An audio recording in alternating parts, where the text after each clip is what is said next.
Hi, I'm Dr. Torna Pittman. I'm a social worker and counsellor, as well as a researcher and educator in family violence. I work at Engender Equality, a Tasmanian statewide family violence service.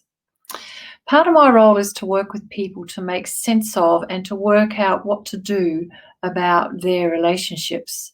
They want to tell me that they're feeling really unhappy, uneasy, uncomfortable, or angry, and perhaps afraid, that they feel they are being treated badly, but they're not sure if it's not their fault.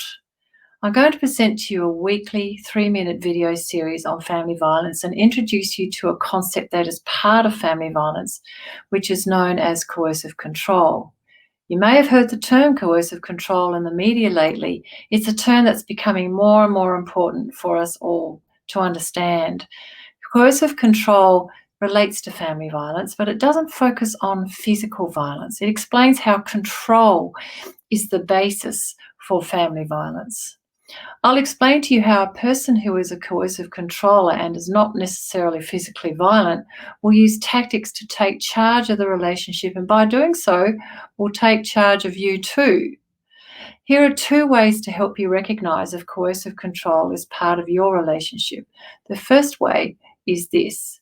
A coercive controller will often treat you and speak to you in ways that make you feel confused, fearful, obligated, guilty, or ashamed.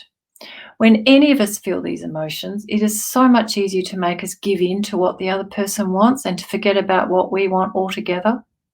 And that's why they do it. The second way is this. They will talk at you and not with you. You can feel as if you're not really there and you don't really count. It is a pattern. It's not just a grumpy moment. They will decide if, when, for how long, in what tone, and on what topic a conversation can be had.